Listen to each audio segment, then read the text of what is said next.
No mundo espiritual, Jesus tinha autoridade sobre os espíritos imundos, de forma que Jesus ordenava aos espíritos imundos que saíssem das pessoas e esses espíritos tinham que sair, tinham que se retirar. E essa mesma autoridade que Jesus tinha no mundo espiritual de mandar os espíritos imundos embora da vida das pessoas, ele compartilhou, ele deu, distribuiu essa autoridade, ele deu aos seus discípulos. Você é um discípulo de Jesus, então Jesus compartilhou com você essa autoridade no mundo espiritual. E se você não é ainda um discípulo de Jesus, mas tem o desejo de se tornar um seguidor de Jesus e viver em obediência a Deus, vem com a gente que aqui nós estamos falando sobre isso. Então hoje, dia 6 de janeiro de 2025, estamos lendo e conversando um pouco sobre o Evangelho segundo escreveu Marcos ou São Marcos, e estamos no capítulo 6. E no capítulo 6 fala aqui que Jesus foi para a sua terra. É assim que começa o capítulo 6.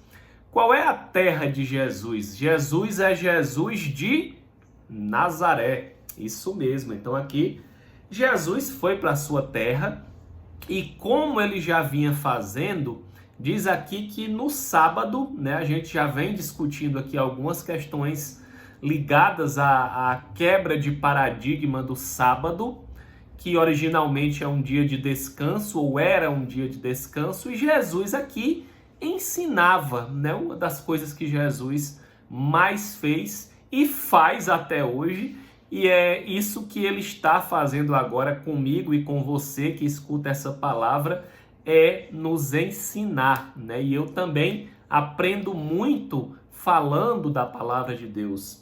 E Jesus aqui estava ensinando e diz aqui que as pessoas estavam maravilhadas, né, do seu ensino, de como Jesus tinha sabedoria, de como ele estava fazendo tantas maravilhas, tantos sinais, tantos milagres. A gente viu que as multidões iam até Jesus e ele as curava e ele libertava os endemoniados. E nós já falamos sobre isso nos capítulos anteriores. Só que aqui tem um ponto. Quando Jesus chega na sua terra, as pessoas aqui conheciam Jesus desde pequeno. E aqui as pessoas falam, versículo 3. Não é este o carpinteiro, filho de Maria, irmão de Tiago, José, Judas e Simão? E não vivem aqui entre nós, suas irmãs? E escandalizaram-se nele. Aqui as pessoas que viviam em Nazaré, terra natal de Jesus, começaram a se escandalizar, né? Querendo saber, olha, esse é Jesus. Não é o filho do carpinteiro? Não é aquele dali que a gente viu crescer? Falaram aqui da família de Jesus. Jesus, filho de Maria, com irmãos e irmãs, né? E eu já comentei também em um outro ponto do Evangelho de Marcos que Maria teve outros filhos e Jesus tinha irmãos. E aqui nesse episódio Jesus foi desonrado. As pessoas não creram nele exatamente porque ele estava na sua terra natal. E aqui ele dá um princípio de que não há profeta sem honra, senão na sua terra, entre os seus parentes e na sua casa. É entre os nossos parentes, no meio da nossa família que as pessoas nos conhecem desde sempre, né? Nos conhecem desde a nossa infância, têm certa liberdade conosco, brincam, né? Sabem de onde nós viemos, conhecem os nossos problemas, os nossos traumas, as nossas dificuldades e fraquezas. E muitas vezes, quando nós começamos essa caminhada com Jesus, e aqui quando Jesus mesmo começou o seu ministério, ele ficou desacreditado, como muitos de nós ficamos com pessoas que já nos conhecem de antemão. Então, diz aqui que Jesus não pôde fazer ali nenhum milagre, né, a não ser curar alguns poucos enfermos. Jesus vinha curando todas as pessoas que chegavam até ele, mas na sua terra, na terra natal em que o profeta não tem honra, aqui Jesus não pôde fazer nenhum milagre. E diz aqui que ele ficou admirado com a incredulidade das pessoas. Olha só, tem duas coisas que Jesus fica muito admirado. É quando as pessoas têm muita fé, e as pessoas que têm muita fé conseguem arrancar poder, virtude de Jesus. E ele também fica muito admirado quando as pessoas são incrédulas. Não creem em Jesus, não creem em quem ele é, não creem que ele é o Filho de Deus. E nesses casos, na incredulidade, diz a Bíblia que Jesus não pode fazer nada, nem um milagre, não pode se manifestar diante da incredulidade. Agora, quando se achega a Jesus, quando nós temos uma postura de fé, aí ele diz, seja feito conforme a tua fé. Na sequência aqui do versículo 7 até o versículo 13, Jesus envia os 12.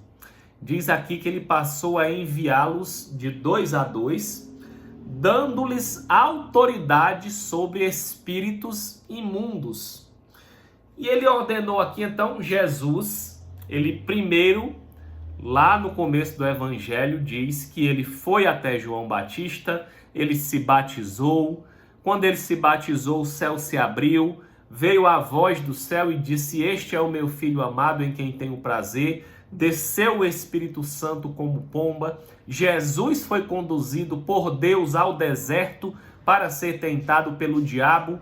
Jesus foi tentado, mas não caiu em tentação, venceu o diabo, e porque ele venceu o diabo, ele ganhou autoridade sobre os espíritos imundos. E agora, eis que é chegado o momento em que ele compartilha dessa autoridade sobre os espíritos imundos com os seus discípulos. E ele os envia agora. E ele os envia para quê? Aqui adiante diz aqui o que era que eles tinham que fazer. Eles foram, versículo 12, pregar ao povo que se arrependesse. A mensagem da Bíblia, a mensagem das boas novas do Evangelho não muda. A mensagem é de arrependimento. João Batista pregou arrependimento, Jesus pregou arrependimento, e agora os seus discípulos são enviados para pregar arrependimento de pecados. Se você vê qualquer tipo de cristianismo que não prega arrependimento de pecados, é um falso evangelho, é um falso cristianismo, porque em toda a Bíblia, desde João Batista, desde o Antigo Testamento, passando por Jesus e pelos seus discípulos, a mensagem é arrependei-vos. Porque no curso da nossa vida normal, a gente acaba se distanciando muito de Deus e fazendo a vontade e os desejos da nossa carne e não a vontade de Deus. E aí diz aqui que os discípulos pregavam ao povo que se arrependesse, que eles, os discípulos, não mais Jesus, expeliam muitos demônios, curavam numerosos enfermos e ungiam com óleo as pessoas. Essa unção é um tipo de consagração que se fazia às pessoas, consagrando-as a Deus, com esse óleo, e os discípulos começaram a libertar as pessoas de espírito imundo, começaram a exorcizar, a mandar espíritos embora e a curar pessoas. Então a obra de nós que somos discípulos de Cristo é alcançar esse nível de maturidade, vencer o diabo, vencer as nossas tentações, para que nós recebamos do próprio Jesus essa autoridade contra os espíritos imundos. Agora, meus irmãos, para que eu tenha autoridade sobre os espíritos imundos, eu preciso primeiro vencer o diabo. Eu não posso ter autoridade contra espíritos imundos se eu estou aliançado com Satanás. Como é que eu vou mandar o diabo sair da vida de alguém se eu sou amigo dele? Se nem da minha vida mesmo eu consigo que ele saia, né? Então, a primeira missão, como aconteceu com Jesus, é a minha libertação. E depois que eu me liberto, naquilo que eu consigo vencer o diabo, eu recebo do alto a autoridade para mandar o demônio embora da vida de outras pessoas. E isso se cumpre na vida de todo aquele que crê verdadeiramente e recebe Jesus na sua vida. Na sequência, diz aqui que chegou, né, tem um episódio aqui que aconteceu, que chegou aos ouvidos de Herodes, o rei Herodes, que Jesus estava fazendo tudo isso, que Jesus estava curando, que Jesus estava libertando. E aí o rei Herodes, né, pensou, quando o nome de Jesus aqui já se tornou muito notório, o rei Herodes pensava que Jesus era João Batista, que ele tinha matado, né? E aqui conta essa história de que o rei Herodes decapitou, arrancou a cabeça de João Batista. E como o rei Herodes matou João Batista e depois, logo na sequência, apareceu Jesus fazendo milagres, curando, libertando, ele pensou, meu Deus, o João Batista que eu matei agora ressurgiu, né? Como se Jesus fosse João Batista. E por que o rei Herodes matou João Batista? Né? Porque João Batista pregava essa mesma mensagem de arrependimento. E João Batista, ele não tinha muita papa na língua, ele dizia, ele gritava, olha, se arrependam dos seus pecados. E um belo dia, o rei Herodes, que era casado com a mulher do seu irmão, ele era casado com Herodias, que era a esposa de Felipe, que era irmão, Felipe, irmão do rei Herodes. O rei Herodes estava casado, entre aspas, com a esposa do seu irmão. Só que ele era o rei, gente. Você vê o rei, tá casado, tá todo errado, tá numa prática de pecado, mas a população, de um modo geral, temia o rei. João Batista, você acha que teve medo do rei? Certa vez, o rei Herodes cruzou com João Batista e João Batista estava lá pregando a mensagem. Se arrependam dos seus pecados.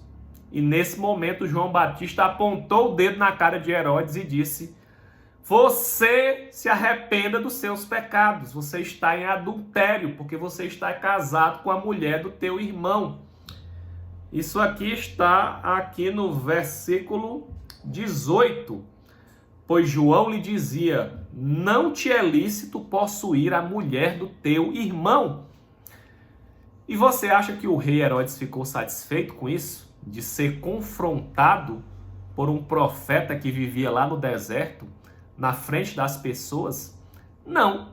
Só que o rei Herodes, ele não gostou, mas ele temia João Batista porque ele sabia que João Batista era um homem de Deus. Então ele não quis matar João Batista, mas ele também não podia ficar sem fazer nada porque o rei estava sendo acusado, ainda que a acusação fosse super verdadeira. E aí o rei mandou prender João Batista e João Batista ficou preso. Ele não quis matar João Batista porque ele temia João Batista, crendo que João Batista era um homem de Deus. E João Batista ficou preso. Só que chegou um dia em que o rei Herodes foi celebrar uma festa de aniversário, ele deu um banquete e a sua mulher, que era a mulher do seu irmão, tinha uma filha. E neste banquete que ele deu, a filha de Herodias fez uma dança, né? E a Bíblia conta aqui que o rei Herodes e todos os seus convidados se agradaram muito dessa dança. E aí, quando ela fez essa dança, o rei Herodes disse assim, olha, versículo 22. Pede-me o que quiseres e eu te darei. Se pedires mesmo que seja a metade do meu reino, eu te darei. E aí, essa moça, que era filha de Herodias, a Bíblia não conta aqui o nome dela, mas o contexto histórico nos diz, né, a história nos diz, os historiadores, que o nome dessa moça era Salomé. Esta Salomé fez essa dança, o rei disse, olha, pode me pedir qualquer coisa, ele ficou ali encantado com a dança de Salomé. E Salomé chegou até a mãe dela, Herodias, e disse, eu não sei o que é que eu peço, mãe, o que é que eu vou pedir para ele, para o rei? E aí Herodias falou, pede a cabeça de João Batista em um prato. Herodes, ele tinha medo, de João Batista, ele acreditava que João Batista era um homem de Deus, ele só deixou João Batista preso. Mas Herodias, a sua mulher, estava com ódio, porque ela estava numa vida de adultério, ela foi confrontada, mas ela queria matar João Batista. E logo que ela teve a oportunidade, ela disse, filha, pede a cabeça de João Batista em um prato. E aí, Herodes tinha feito a promessa publicamente, diante de um banquete, e ele não teve como voltar atrás na sua palavra. Quando Herodias pediu a cabeça de João Batista em um prato, a Bíblia diz aqui, versículo 26, que o rei Herodes entristeceu-se profundamente, mas por causa do juramento, não quis negar. Teve que mandar matar João Batista e trouxeram a cabeça de João Batista em um prato. Então, quando Herodes viu Jesus, ele disse, meu Deus, eu matei aquele homem e agora ele ressurgiu. Na cabeça do rei Herodes é como se ele ressuscitou, veio dos mortos. E Herodes agora, né, queria muito conhecer Jesus, e lá na frente a gente vai ver que ele teve o seu encontro com Jesus. Mais adiante aqui fala sobre a primeira multiplicação de pães e peixes, né, dos versículos 30 até o 44. Nessa parte aqui, Jesus chamou os discípulos para descansar, até um lugar deserto, né? Porque os discípulos agora estavam igual Jesus. Quando os discípulos começaram a pregar, começaram a curar, começaram a libertar as pessoas, agora as pessoas estavam atrás, as multidões, tanto de Jesus como dos seus discípulos. E aí Jesus, diz a Bíblia aqui, que eles não tinham mais tempo nem para comer. E aí Jesus chamou eles para um lugar deserto. Só que, quando Jesus os chamou, as multidões ouviram que Jesus ia levá-los a um lugar deserto. Foi que as multidões fizeram? Correram para esse lugar e chegaram antes mesmo de Jesus e seus discípulos. E lá, Jesus se compadeceu daquela multidão, ficou curando, ficou ensinando e ficou tarde. E era um lugar deserto, essas pessoas não tinham o que comer. E aí os discípulos falaram, Jesus, despede essas pessoas porque ele está ficando tarde e eles não têm o que comer. Mas Jesus disse, alimentem essas pessoas, o que é que vocês têm nas mãos? E os discípulos responderam, nós temos 5 pães e 2 peixinhos. 5 pães e 2 peixinhos nas mãos dos discípulos não era nada, mas nas mãos de Jesus, o Filho de Deus, esse alimento foi multiplicado. E aqui diz que 5 pães e 2 peixinhos foi multiplicado e alimentou 5.000 pessoas, 5.000 homens, e ainda sobraram 12 cestos de pão e peixe. E aqui aparece mais uma característica de Jesus, o Filho de Deus, que é a característica da multiplicação.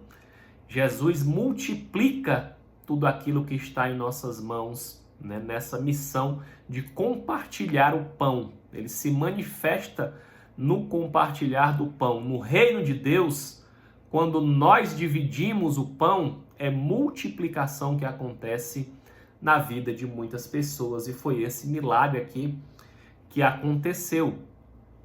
Na sequência dos versículos 45 ao 52, acontece um episódio aqui também muito famoso, que Jesus embarcou os seus discípulos, né, eles foram nesse barquinho, e Jesus subiu ao monte para orar. Jesus tinha uma vida de oração no secreto, em lugares desertos, com frequência ele subia ao monte para orar, e Jesus assim nos ensina que nós também devemos ter uma vida de oração, né? Nós também devemos ter a nossa vida de oração no secreto. E nesse episódio aqui, Jesus mandou eles no barco, foi orar no monte. Quando Jesus terminou de orar alta madrugada, foi até os discípulos que haviam ido no barco. Como é que Jesus foi até ele? Caminhando sobre as águas. Só que a Bíblia conta aqui que quando eles viram Jesus se aproximando, caminhando por sobre as águas, que foi que eles pensaram, né? Eles pensaram que era um fantasma e eles começaram a gritar: socorro, um fantasma está chegando, está se aproximando. E eles ficaram aterrados. Mas Jesus disse: tende bom ânimo, sou eu, se acalmem. Né? E aí ele, aqui no Evangelho de Marcos não conta, né? Mas lá em Mateus também é contada essa mesma história pelo evangelista Mateus, no capítulo 14. E em Mateus conta que Pedro, né? Pedro muito atrevido, falou: Jesus, se é para eu ir ter contigo, se é tu mesmo, deixa eu ir aí contigo, deixa eu andar por sobre as águas também. E Jesus disse: vem. E Pedro começou a andar por sobre as águas, porque tudo que Jesus é, ele compartilha com os seus discípulos. Mas aqui o que nós vemos é um interesse de Pedro em buscar mais de Deus, em buscar mais de Jesus, em buscar mais do poder e dos milagres de Jesus. Será que nós estamos dispostos a buscar cada vez mais de Jesus, a buscar o que o Mestre tem a nos oferecer, ou nós estamos relaxados com aquilo que ele já nos concedeu? Isso cabe a mim e a você, né? A nossa disposição de buscar o Mestre, né? E aqui Pedro começou a andar por sobre as águas, e a Bíblia conta lá em Mateus que ele teve medo, porque o vento começou a balançar, e quando ele teve medo, lhe faltou um pouco a fé e ele começou a afundar. Né? E Jesus disse: homem de pequena fé, não temas, porque você ficou com medo. Né? Então Jesus nos convida a uma vida de coragem, né? De fé, para andar por sobre as águas. Andar por sobre as águas é não submergir, não afundar diante dos problemas, diante dos desafios que a vida nos proporciona, mas é crer e não duvidar, é colocar diante de Deus, né, aquilo que tem nos incomodado, que tem nos deixado preocupados nessa vida. Né? A Bíblia diz que o próprio Jesus falou: não andeis ansiosos por coisa alguma, mas que sejam conhecidas as vossas súplicas diante de Deus.